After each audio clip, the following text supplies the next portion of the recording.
নমস্কাৰ ভক্তমান বৈষ্ণৱসকল, মই যোৰহাট ভাগামুখৰ ৰূপান্তৰ। বহুত নিমন্ত্ৰণ কৰিলে, ঘৰৰে ওচৰৰে, মোৰ ঘৰৰ পৰা প্ৰায় 3 কিলোমিটাৰ আঁতৰতে মোৰ ভাইটি হয় পাৰ্থ ৰৌমূৰীয়া, তেওঁলোকৰ ঘৰলৈ আহিলোঁ মই। এতিয়া এই আমাৰ বৰ্তাহঁত আছে, এওঁলোকে মানে ভাগৱত পাঠ কৰিলে বহুত সুন্দৰকৈ, ভাল লাগিছে মোৰ। প্ৰথমে আপোনাৰ পৰিচয়টো দিয়ক। হয়, মই চাৰেঙা গাঁৱৰ নিবাসী।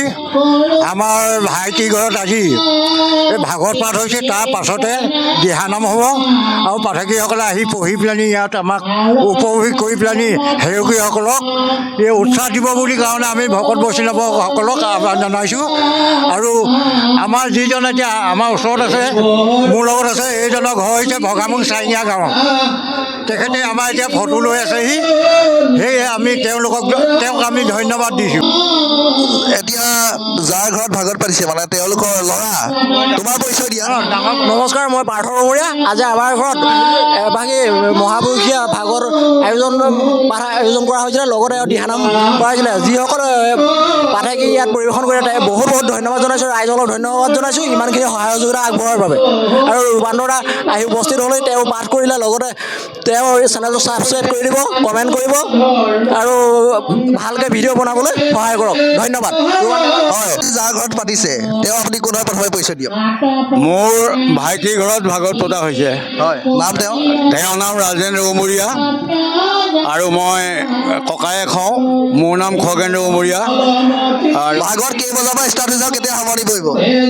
ভাগৱত 2টা বজাৰ পৰা আৰম্ভ হৈছে, এতিয়া 7:30 সামৰণি হ'ব, তাৰপাছত দিহানাম হ'ব। সুবিধা হ'ব।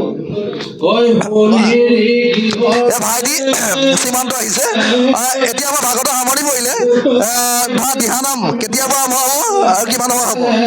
হয়, নমস্কাৰ। আমাৰ দিহানাম প্ৰায় 8:30 পৰা ষ্টাৰ্ট হ'ব।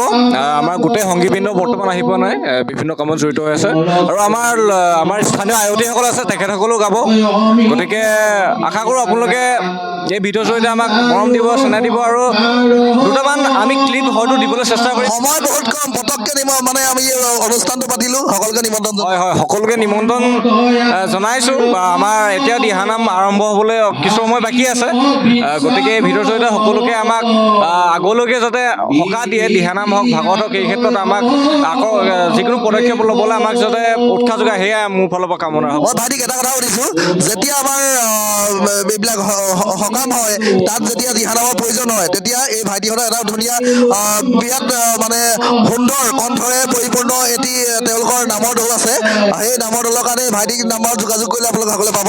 হয়, নমস্কাৰ। আমি বৰ্তমান সময়লৈকে আদ্য শ্ৰাদ্ধ হওক, যিকোনো ভাওনা সকাম, সকলোখিনিতে ৰাইজৰ সহায় লাভ কৰিবলৈ সক্ষম হৈছোঁ। আমি আমন্ত্ৰণো পাইছোঁ আৰু বৰ্তমান আগন্তুক সময়ত আমাৰ 2-3টামান অনুষ্ঠান আছে। আমাৰ বাটচৰা শিল্পী সমাজ অনুষ্ঠানটোৰ নাম, আমাৰ দলটিৰ নাম। গতিকে তোমাৰ ফোন নম্বৰটো দিলে ৰাইজৰ সুবিধা হ'ব। হয়, মোৰ ফোন নম্বৰটো আপোনালোকে যোগাযোগ কৰিব পাৰে 6900580134। এই নম্বৰত যোগাযোগ কৰিলে আমাৰ লগত আমাৰ ওচৰ চাপিব পাৰিব মানে। ধন্যবাদ।